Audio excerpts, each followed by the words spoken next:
मानसी भारद्वाज। तो hope so आप इस लेक्चर सीरीज को एंजॉय कर रहे होंगे। तो जैसा कि आपने देखा होगा प्रीवियस वीडियो लेक्चर में हमने जो हमारी फर्स्ट यूनिट थी, कौन सी, यूनिट एंड मेजरमेंट, उसको मैंने कंप्लीट किया विद कॉन्सेप्ट, विद न्यूमेरिकल। हर एक कॉन्सेप्ट की मैंने न्यूमेरिकल करवाए। आज के वीडियो लेक्चर में हम unit second that is motion in a plane शुरू करने जा रहे हैं। जैसा कि मैं प्रीवियस लेक्चर में करती आई हूँ, पहले मैं आपको कॉन्सेप्ट करवाऊंगी, फिर हम उन कॉन्सेप्ट वाइज न्यूमेरिकल को सोल्व करेंगे, जिससे कि हमारा कॉन्सेप्ट जो है वो क्लियर हो जाए। सबसे पहले हम शुरू करते हैं मोशन इन ए प्लेन। अब देखो, हमें पता है मोशन इन ए प्लेन में हमारे पास सबसे पहले चीज आती है मैकेनिक्स। अब देखो, हमें पता है मैकेनिक्स हमारी क्या होती है। Mechanics is a branch of physics which deals with the object when object is in rest और मोशन। जब हमारी ऑब्जेक्ट रेस्ट में होती है या फिर मोशन में होती है, तब उनके साथ हमारी जो डीलिंग होती है वो हमारी मैकेनिक्स में होती है। मैकेनिक्स में हमारे पास फर्दर तीन टाइप आ जाते हैं हमारे। देखो वो तीन टाइप कौन कौन से होंगे। सबसे पहले आती है हमारी स्टैटिक्स। ठीक है, सबसे पहले हम लिखते हैं स्टैटिक। अब स्टैटिक में हमें पता है स्टैटिक हमारी मैकेनिक्स की ब्रांच हो गई। ठीक है, तो static is a branch of mechanics which deals with the object when object is in rest. मतलब मैं आपको ये ओरली बता देती हूँ क्योंकि बेसिक है, आप इसकी डेफिनेशन जब मैं बोल रही हूँ तब आप लिख सकते हैं। तो स्टैटिक हमारी क्या होती है, static is the branch of mechanics which deals with the object when object is in rest. जब हमारे ऑब्जेक्ट रेस्ट में होते हैं तब उनके साथ जो डीलिंग होती है वो हमारी स्टैटिक्स में होती है। उसके बाद जो थर्ड आता है हमारा, सेकंड जो आता है हमारा काइनेमेटिक्स। काइनेमेटिक्स, अब काइनेमेटिक्स हमारी क्या होती है, it is the branch of mechanics which deals with the object when object is in motion. लेकिन इसमें एक अलग से हम लिखेंगे कि इसमें हम कॉज ऑफ मोशन को कंसीडर नहीं करते, कि जो मोशन हो रहा है वो किस कारण से हो रहा है, इसमें हम काइनेमेटिक्स में वो कंसीडर नहीं करते। ठीक है, और थर्ड आता है हमारा डायनामिक्स। अब डायनामिक्स तो हमें पता है क्या होता है, dynamics is the branch of mechanics which deals with the object when object is in motion. तो dynamics is the branch of mechanics which deals with the object when object is in motion. इसमें हम क्या करते हैं, जो हमारा motion, जो cause, जिस कारण से हमारा मोशन हो रहा है उसको हम कंसिडर करते हैं। इन दोनों में यही फर्क है। इन दोनों में देखो डेफिनेशन बेसिक यही लिखी आएगी कि काइनेमेटिक्स में भी हम जब हमारी ऑब्जेक्ट मोशन में होते तब डील करते हैं और डायनामिक्स में भी करते हैं। तो इनमें फर्क क्या हुआ, फर्क इनमें यही हुआ, काइनेमेटिक्स में हम जो कॉज ऑफ मोशन है उसको कंसिडर नहीं करते, लेकिन डायनामिक्स में जिस कारण से मोशन हो रहा है, कोई भी एक्सटर्नल फोर्स है, मान लिया कोई भी ऑब्जेक्ट है, ठीक है, उसको हम फोर्स करके थोड़ा सा धक्का दे रहे हैं तो मोशन में आ रही है, तो उसको हम कंसिडर करेंगे। काइनेमेटिक्स में ऐसा नहीं होता। ये तीन बेसिकली मैंने बताया आपको यहाँ पे ओरली बता दिया क्योंकि बिल्कुल बेसिक है। इनमें ज्यादा टाइम लगाना सही नहीं है क्योंकि हमारा सिलेबस बहुत ज्यादा है। तो यहाँ पे तीन हमारे पास मोशन इन ए प्लेन, सबसे पहले मैकेनिक्स आती है। ठीक है, मैकेनिक्स में हमें पता है mechanics is the branch of physics which deals with the object when object is in rest और इन मोशन। ठीक है, जब हमारा ऑब्जेक्ट रेस्ट में या मोशन में होती है तब जो डीलिंग होती है वो हमारी मैकेनिक्स में होती है। मैकेनिक्स में फर्दर हमारे पास तीन टाइप आ जाते हैं, स्टैटिक्स, काइनेमेटिक्स, डायनामिक्स। इतना समझ आ गया। अब देखो उसके बाद हमारा कॉन्सेप्ट आता है रेस्ट और मोशन का। अब ये तो बिल्कुल इजी है। रेस्ट हमारा क्या होता है, जब कोई ऑब्जेक्ट बिल्कुल इक्विलिब्रियम में भी मान सकते हैं, बिल्कुल रेस्ट में है, अभी उसमें कोई मोशन नहीं हो रहा हो, वो रेस्ट होती है। मोशन हमें पता है, मोशन हमारी क्या होती है, कोई भी ऑब्जेक्ट है, कोई भी वो ऑब्जेक्ट मतलब कोई भी हम जो अपनी व्हीकल मान सकते हैं वो मोशन कर रहा है। ठीक है, इस टाइप से हम एग्जाम्पल ले सकते हैं मोशन का। उसके बाद आता है concept of A point object. अब देखो पॉइंट ऑब्जेक्ट का मतलब क्या है, बेसिकली हम इसका डेफिनेशन में न जाते हुए बिल्कुल बेसिकली देखेंगे कि मान लिया हम कहीं रेलवे स्टेशन पे खड़े हैं और दूर से कोई ट्रेन आ रही है, बहुत मतलब अभी बहुत दूर है। ठीक है, तो वहां से जो ट्रेन हमें आती हुई दिखाई देगी ना, वो एक पॉइंट ऑब्जेक्ट होती है। मतलब उनके बीच में जो डिस्टेंस होता है वो उसके साइज से बहुत ही ज्यादा होता है। तो उसके कंपैरिजन में हमें वो जो ट्रेन है वो क्या, बिल्कुल एक पॉइंट ऑब्जेक्ट दिखाई देगी। ठीक है, ये हमारा कॉन्सेप्ट होता है। इसका एक मैंने एग्जांपल बता दिया, पॉइंट ऑब्जेक्ट। हमें कोई दूर से जब हम किसी ऑब्जेक्ट को देखते हैं और उनमें जो क्या होती है, यानी उनकी जो डिस्टेंस होती है, चेंज इन ऑब्जेक्ट, जब जो ऑब्जेक्ट होते हैं उसके डिस्टेंस में जो चेंज आते हैं वो उसके साइज के कंपैरिजन में बहुत ज़्यादा होता है। ठीक है, तो इसका मतलब यही हुआ, ये हमारा पॉइंट ऑफ ऑब्जेक्ट का कॉन्सेप्ट था। ठीक है, उसके बाद आता है हमारा कौन से कॉन्सेप्ट आते हैं, motion in 1 dimension, 2 dimension, 3 dimension. ये मैं आपको ओरली इसलिए बता रही हूँ क्योंकि इनको डीपली ज़्यादा हमें पता है, बिल्कुल बेसिक है ये, क्योंकि इन पे बेस न्यूमेरिकल ही आते हैं। बेसिकली डेफिनेशन हमें पता होती है, ठीक है, इनके नाम में ही इनकी डेफिनेशन छिपी होती है, इसलिए ज़्यादा मैं इनको टाइम नहीं दे रही हूँ, मैं ओरली आपको बता रही हूँ, आप उसको नोट डाउन कर सकते हैं। अब देखो, motion in 1 dimension, motion in 1 dimension, 2 dimension, 2 dimension और 3 dimension, 2D और 3D। अब इसका हमें पता है 2D और 3D हमें पता है क्या होता है। देखो, अब मोशन इन 1 डायमेंशन, हम इसका एक एग्जाम्पल कौन सा मान सकते हैं, कोई भी जैसे हमारी सड़क होती है बिल्कुल सीधी होती है, कोई नहीं, अगर वहां से कोई हमारी कार जा रही है तो वो हमारी क्या होती है, मोशन इन ए प्लेन। ठीक है, इसको हम जो मोशन इन ए प्लेन होती है ना, इसको हम रेक्टिलिनियर मोशन भी कहते हैं। रेक्टिलिनियर मोशन मतलब जो एक ही लाइन में ट्रेवल करे वो हमारे रेक्टिलिनियर मोशन होती है। उसके बाद हमारा 2D आता है। 2D कौन से होते हैं, 2 डायमेंशन। अगर हम उसी सड़क पे अगर हम अपनी जो व्हीकल है, कार है, उसको अगर हम जिगजैग फॉर्म में चलाएं, ठीक है, तो वो हमारी 2D मोशन हो जाती है। 3D मोशन हमें पता है, 3D मोशन क्या होता है। 3D मोशन हम ऐसा कंसिडर कर सकते हैं, जो हमारे घरों में बेसिकली जो मक्खी होती है, ठीक है, वो उड़ती है, वो कभी किधर उड़ती है कभी किधर, उसका कोई परमानेंट एक्सिस नहीं होता, तो उसका एग्जाम्पल हम ले सकते हैं 3D। ठीक है, तो ये हमारे कुछ 1D, 2D और 3D के एग्जाम्पल थे, और ये हमें पता है क्योंकि ये बिल्कुल बेसिक है, तो आप इनकी डेफिनेशन आपको, मैं ऐसा मान कर चल रही हूँ कि आपको जो है इनकी डेफिनेशन पता होगा बिल्कुल, क्योंकि ये बिल्कुल ही बेसिक है। ठीक है, तो ये हमारे कॉन्सेप्ट थे, कौन से, motion in 1 dimension, 2 dimension, 3 dimension. के बाद हमारा कॉन्सेप्ट आता है डिस्टेंस और डिस्प्लेसमेंट का। अब देखो, डिस्टेंस हमारी क्या होती है, देखो डिस्टेंस हमें पता है, डिस्टेंस हमारा क्या होता है, हमें पता है कोई इनिशियल पॉइंट से अगर कोई ऑब्जेक्ट इनिशियल पॉइंट से फाइनल पॉइंट पर पहुंचती है तो वो हमारी डिस्टेंस होती है। मतलब distance covered by the initial end, मतलब actual distance covered by the initial end final point, it is called distance. ठीक है, इसकी डेफिनेशन अगर आप लिखो तो लिख लो, अदरवाइज ओरली मैंने बोल दिया है। ठीक है, देखो, it is the distance, sorry actual distance हम लिख देते हैं, actual distance covered by object initial to, from initial to final point। ठीक है, तो ये हमारी क्या होती है, हमारी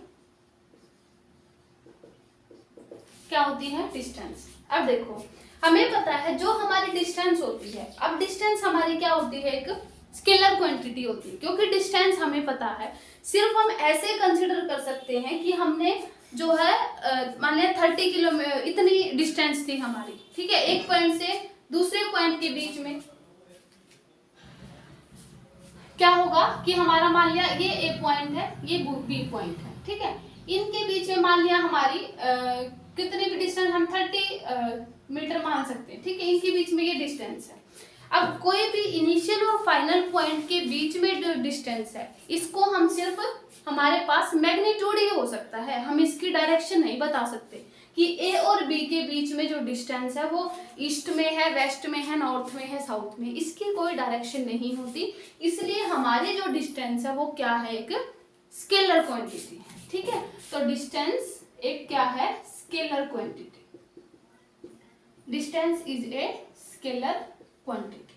अब ये जो हमारी डिस्टेंस है, ये हमारी पॉजिटिव हो सकती है या फिर जीरो हो सकती है। पॉजिटिव हमें पता है, इनके बीच में डिस्टेंस, अब मान लिया 30 मीटर मैंने मान लिया डिस्टेंस है इनिशियल और फाइनल पॉइंट में, क्या इसको हम ऐसे देख सकते हैं कि -30 मीटर डिस्टेंस हो गई, ऐसा तो हो नहीं सकता, या फिर हमारा जीरो हो सकता है। तो डिस्टेंस हमारी क्या होती है, डिस्टेंस इज ए पॉजिटिव और जीरो। ठीक है, पॉजिटिव हो सकती है, आइदर पॉजिटिव लिखते और नहीं आएगा, इज ए आइदर पॉजिटिव और जीरो।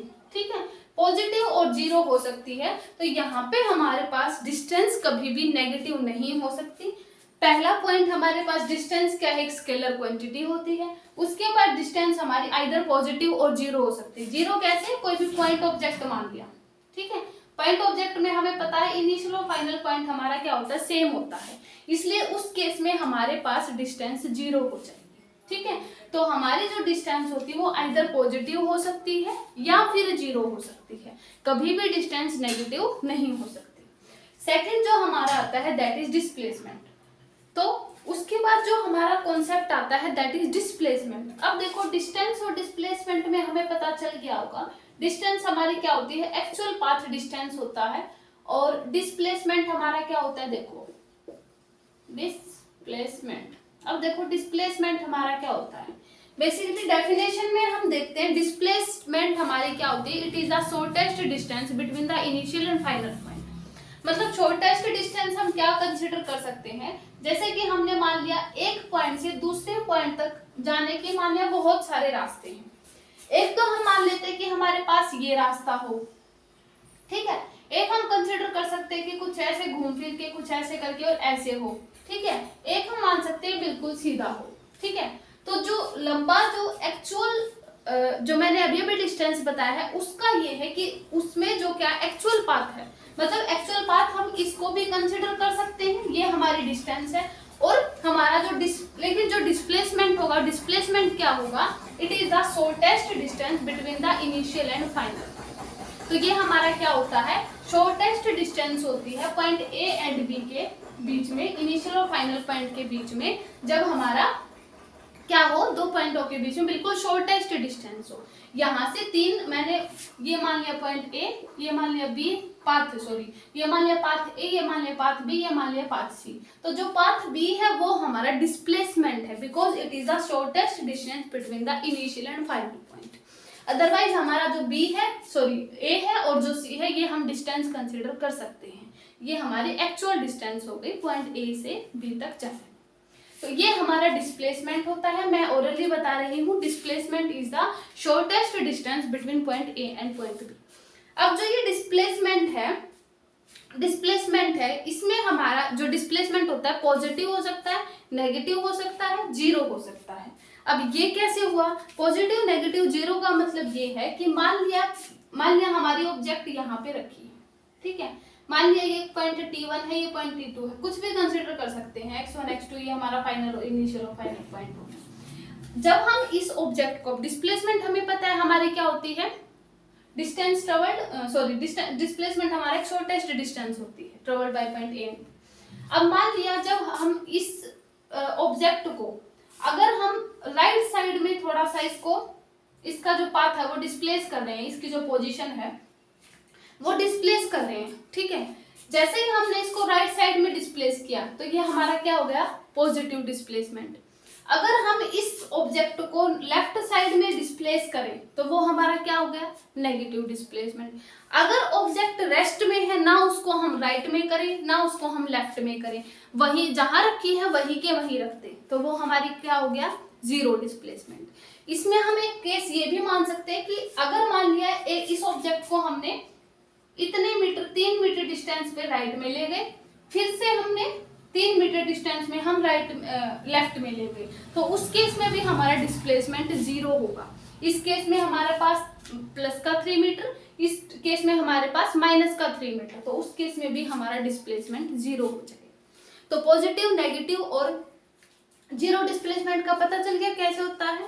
राइट साइड में डिस्प्लेस करेंगे तो वो हमारा पॉजिटिव डिस्प्लेसमेंट, लेफ्ट साइड में करेंगे तो वो हमारा नेगेटिव डिस्प्लेसमेंट, राइट में करेंगे पॉजिटिव। और अगर 3 मीटर मान लिया हमने राइट में कर दिया, 3 मीटर ही लेफ्ट में कर दिया, तो उस केस में हमारा क्या होगा, जीरो डिस्प्लेसमेंट। या फिर हम उसको बिल्कुल ही मूव ना करें तो उस केस में भी हमारा क्या होगा, जीरो डिस्प्लेसमेंट। डिस्प्लेसमेंट हमारी क्या होती है, एक स्केलर क्वांटिटी होती है। स्केलर क्वांटिटी अभी मैंने बताया ना, सॉरी वेक्टर क्वांटिटी, सॉरी ये हमारा जो डिस्प्लेसमेंट होता है वेक्टर क्वांटिटी होती है। वेक्टर क्वांटिटी कैसे, क्योंकि मैंने अभी अभी बताया कि हम इसको डायरेक्शन में भी कर सकते हैं। जैसे 3 मीटर हम ऐसे मान लें कि हमने इसको ईस्ट डायरेक्शन में किया है, 3 मीटर हमने इसको वेस्ट डायरेक्शन में किया है, तो मैग्नीट्यूड और डायरेक्शन दोनों ही होते हैं, वो हमारा स्केलर वेक्टर क्वांटिटी होती है।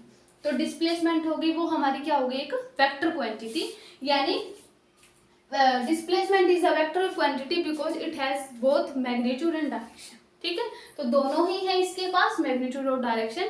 डिस्टेंस हमारी क्या थी, एक जो है स्केलर क्वांटिटी, उसके पास सिर्फ मैग्नीट्यूड था, डायरेक्शन नहीं थी।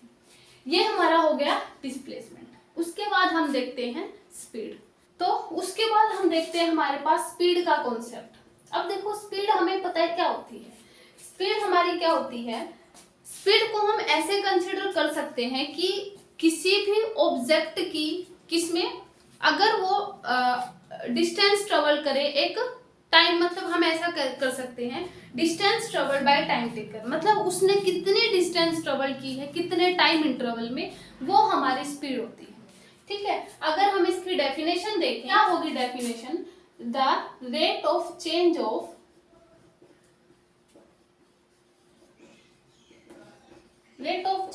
ऑब्जेक्ट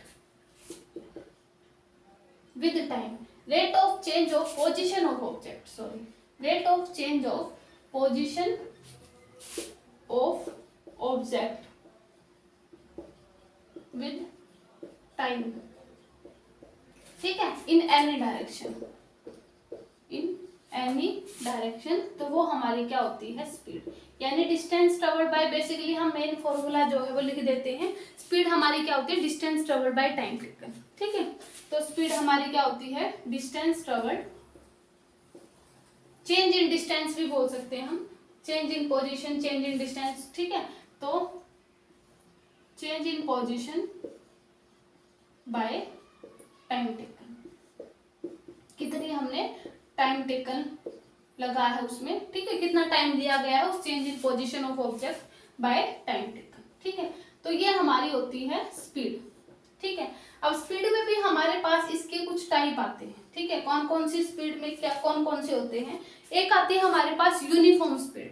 एक घंटे में अगर वो 30 किलोमीटर ट्रेवल करे, नेक्स्ट एक घंटे में वो फिर से 30 किलोमीटर ट्रेवल करे, यानी इक्वल डिस्टेंस टाइम इंटरवल पे अगर वो इक्वल डिस्टेंस ट्रेवल करे तो वो हमारी होती है uniform speed.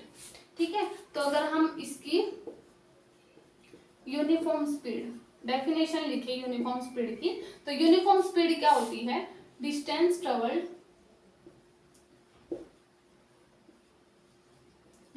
Travelled by object is uniform in equal interval of time। ठीक है, इक्वल इंटरवल ऑफ टाइम, यानी इक्वल इंटरवल ऑफ टाइम पे अगर वो डिस्टेंस ट्रेवल करे, ऑब्जेक्ट इक्वल ही डिस्टेंस ट्रेवल करे, distance travel by object is equal uniform. ठीक है, हाँ यूनिफॉर्म हो गया। ठीक है, यूनिफॉर्म का मतलब ये है object is uniform in equal interval of time, मतलब ठीक है, आप समझ गए होंगे कि अगर मान लें 30 अगर एक घंटे में 30 किलोमीटर डिस्टेंस ट्रेवल करती है, नेक्स्ट 1 घंटे में फिर से हमारे पास क्या करती है 30 किलोमीटर ही डिस्टेंस ट्रेवल करती है, तो वो हमारी हो गई यूनिफॉर्म स्पीड। उसके बाद आता है हमारा नॉन यूनिफॉर्म स्पीड। अब नॉन यूनिफॉर्म स्पीड हमारी कौन सी होती है, नॉन यूनिफॉर्म मतलब अगर हमारे पास क्या हो, डिस्टेंस भी अलग अलग हो, मतलब मान लिया पहले एक घंटे में वो हमारा 30 किलोमीटर ट्रेवल करती है, फिर मान लिया दूसरी 30 मिनट में, ठीक है 30 मिनट में, या फिर हम ऐसे मान सकते हैं कि 20 मिनट में फिर उसने क्या किया 20 किलोमीटर। ठीक है, फिर हम क्या मान सकते हैं कि 10 मिनट में उसने क्या किया 10 मीटर। ठीक है, 10 किलोमीटर। तो इस तरीके से अलग अलग टाइम इंटरवल पे अगर वो अलग अलग स्पीड को कवर कर रही है, सॉरी डिस्टेंस को कवर कर रही है, तो वो हमारी होती है नॉन यूनिफॉर्म स्पीड। इसकी डेफिनेशन हम कैसे लिख सकते हैं कि if object is moving variable speed, ठीक है वेरिएबल स्पीड से मूव कर रही हो, variable speed and cover unequal distances, ठीक है अनइक्वल डिस्टेंसेस, तो वो हमारी कौन सी होती है, नॉन यूनिफॉर्म। ठीक है, या फिर इसको हम क्या बोल सकते हैं, वेरिएबल स्पीड भी बोल सकते हैं, नॉन यूनिफॉर्म वेरिएबल स्पीड। तो ऑब्जेक्ट अगर variable object is moving variable speed and cover unequal distances, तो वो हमारी कौन सी होती है, नॉन यूनिफॉर्म स्पीड। उसके बाद हमारी कौन सी स्पीड आती है, दैट इज एवरेज स्पीड। अब एवरेज स्पीड में हमें पता है हमारी एवरेज स्पीड क्या होती है, जो ये एवरेज स्पीड होते हैं इसका हमारा क्या होता है, व्हेन ऑब्जेक्ट इज मूविंग किसमें, with a variable speed, with a variable speed, variable speed के साथ अगर वो जा रही है, या फिर वेरिएबल डिस्टेंसेस, वेरिएबल स्पीड के साथ अगर वो मूव कर रही है विद वेरिएबल टाइम इंटरवल। ठीक है, टाइम इंटरवल भी क्या कर रहा है, वेरी कर रहा है, वेरिएबल टाइम इंटरवल। तो इसको हम कैसे लिखेंगे, तो हमारी एवरेज स्पीड क्या हो जाएगी, देखो एवरेज स्पीड इज द क्या हो जाएगी, total distance travelled by total time taken. ठीक है, तो जितने भी टाइम इंटरवल में total distance travelled by total time taken. ठीक है, ये हमारी होती है एवरेज स्पीड। इसको हम ऐसे कंसीडर कर सकते हैं, देखो आप कंफ्यूज बिल्कुल मत हो, इसको हम ऐसे कंसीडर कर सकते हैं कि मान लिया हमने शुरू के 10 मिनट में हमारी 10 किलोमीटर पे डिस्टेंस ट्रेवल हो रही है। ठीक है, अगले जो 10 मिनट है, 10 मिनट नहीं, अगले 15 मिनट में हम कंसीडर कर सकते हैं, अगले 15 मिनट में अगर हम मान लें 20 किलोमीटर डिस्टेंस ट्रेवल हो रही है, फिर हम अगले 30 मिनट में हम मान सकते हैं कि 30 किलोमीटर डिस्टेंस ट्रेवल हो रही है। तो उस केस में हमारे पास जब हम एवरेज स्पीड निकालेंगे तो हमारा होता है टोटल डिस्टेंस ट्रेवल, मतलब उसने जितने भी डिस्टेंस ट्रेवल की है, 10 किलोमीटर, फिर हमने की 20 किलोमीटर, फिर 30 किलोमीटर, टोटल हमारी 60 किलोमीटर, जितना उसने टाइम लिया है वो हमारी होती है average speed, total time taken. ठीक है, तो ये होती है हमारी एवरेज स्पीड। अब इसी में हमारे पास एवरेज स्पीड में कुछ केस आते हैं, उन केसेस को हम देखते हैं, क्योंकि उन केसेस के जो न्यूमेरिकल बनते हैं ना, उन केसेस पे जो फॉर्मूले बनते हैं ना, उन्हीं पे हमारे न्यूमेरिकल बनते हैं। तो उन केस को हम देखते हैं। देखो ये जो हमारी एवरेज है, इसको अगर हम मैथमेटिकली लिखें तो क्या आ जाएगा, देखो टोटल डिस्टेंस ट्रेवल, मतलब S1 डिस्टेंस ट्रेवल की, S2 की और S3 की, उसके बाद टोटल टाइम टेकन। अब हमें पता है हमारी जो स्पीड होती है वो डिस्प्लेसमेंट बाय टाइम, ठीक है, सॉरी डिस्टेंस बाय टाइम, ये आ गया। अब हमें टाइम निकालना है तो इसको हम ऐसे लिख सकते हैं, क्योंकि टोटल टाइम टेकन हमें इसका फॉर्मूला लिखना है, तो हम इसको ऐसे लिख सकते हैं, S1 बाय V1 प्लस का S2 बाय V2 प्लस का S3 बाय V3। ठीक है, तो ये हमारा क्या हो गई मैथमेटिकली इसकी जो है डेफिनेशन, क्या, total distance travel by total time taken. ठीक है, ये हमारा हो गया एक फॉर्मूला। अब इसी पे हमारा जो सेकंड स्पेशल केस बनता है, वो स्पेशल केस क्या है, देखो वो स्पेशल केस हमारा क्या है, अगर हम इसी में क्या करें, अगर हम S1 और S2 को इक्वल मान लें, यानी हमारा जो डिस्टेंस है वो इक्वल अगर ट्रेवल कर रहा है, इक्वल टाइम इंटरवल अलग अलग है लेकिन मान लें डिस्टेंस वो है क्या है, इक्वल है, तो अगर S1 S2 अगर हम करेंगे तो यहाँ पे हमारे पास क्या आ जाएगा, इसको हम 2S लिख सकेंगे। ठीक है, इसको हम 2S लिख सकेंगे और यहाँ से हमारा S बाहर आ जाएगा, क्योंकि इन दोनों से हम ऐसा कंसिडर कर रहे हैं कि हमने मान लिया S1 S2 इक्वल मान लिया, तो हम अगर दो ही डिस्टेंसेस को लेकर चल रहे हैं तो उस केस में हमारे पास S आ जाएगा बाहर, तो 1/V1 प्लस का 1/V2। ठीक है, स्पीड अलग अलग है लेकिन डिस्टेंस जो है वो इक्वल ट्रेवल कर, ये स्पेशल केस है। ये यहाँ से जो फॉर्मूला बनेगा उस पे बेस न्यूमेरिकल में आपको करवाऊंगी कि कैसे न्यूमेरिकल बनते हैं। तो यहाँ से जो हमारा फॉर्मूला बनेगा वो क्या बनेगा, देखो दैट इज 2V1V2, क्योंकि S से S हमारा कैंसिल हो जाएगा और यहाँ से क्या आ जाएगा V1 प्लस का V2। ये हमारा स्पेशल केस था, कब, जब हमारा इक्वल डिस्टेंस ट्रेवल्ड होती है, दो कोई भी ऑब्जेक्ट है अगर वो इक्वल डिस्टेंस ट्रेवल करती है और उनकी स्पीड अलग अलग है, ठीक है, तो वो उस केस में हमारे पास जो एवरेज स्पीड आ जाएगी वो ये हो जाएगी 2V1V2 बाई V1 प्लस का V2। ठीक है, तो ये हमारा हो गया जब ऑब्जेक्ट सेम डिस्टेंस ट्रेवल। हम इसकी डेफिनेशन लिखे तो speed of object at a particular instant of time at a particular instant of time. तो मैंने अभी एग्जांपल दिया कि हमने कि मान लिया हम ऐसा कंसीडर करें कि 30 मिनट पे अगर हम उसकी स्पीड देखें, स्पीड ऑब्जेक्ट की स्पीड क्या है, फिर नेक्स्ट हम 40 मिनट में देखें कि उसकी स्पीड क्या है। तो एक पर्टिकुलर इंस्टेंट ऑफ टाइम पे अगर हम किसी ऑब्जेक्ट की स्पीड को देखते हैं तो वो हमारी क्या होती है, इंस्टेंटेनियस स्पीड। यानी इसको हम ऐसे भी लिख सकते हैं dx/dt। ठीक है, dt हमारा क्या है, इंस्टेंट ऑफ टाइम पे, तो ये होता है हमारा इंस्टेंटेनियस स्पीड। तो ये हमारी हो गई इंस्टेंटेनियस स्पीड। अब इंस्टेंटेनियस स्पीड के लिए हम जो है इंडिकेट करते हैं स्पीडोमीटर से, है जो इंस्टेंटेनियस स्पीड को मेजर करते हैं स्पीडोमीटर। ठीक है, तो यहाँ तक मैंने आपको क्या करवाया कि हमारे जो बेसिक हमने क्या क्या किया है। सबसे पहले मैंने आपको बताया कि हमारी जो मोशन इन ए प्लेन शुरू हो रही थी मैकेनिक्स से, फिर हमने मैकेनिक्स के कुछ पार्ट देखे, फिर हमने रेस्ट और मोशन का कॉन्सेप्ट बताया, पॉइंट ऑफ ऑब्जेक्ट का कॉन्सेप्ट बताया।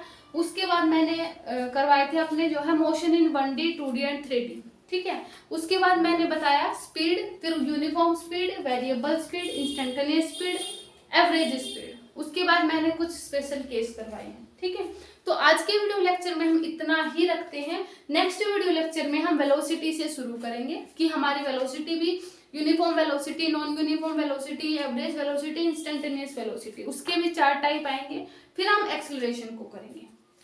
ठीक है, तो हम जो है कॉन्सेप्ट वाइज कॉन्सेप्ट को जो है समझते जाएंगे, उन पे बेस हम न्यूमेरिकल करते जाएंगे। तो यहाँ पे मैंने आज करवाया है स्पीड के बारे में। पहले हम इस स्पीड का कॉन्सेप्ट को मैंने देख लिया है, कल हम इनके कॉन्सेप्ट पे बेस हम न्यूमेरिकल करवाएंगे। ठीक है, तो आज के वीडियो लेक्चर में इतना ही रखते हैं। नेक्स्ट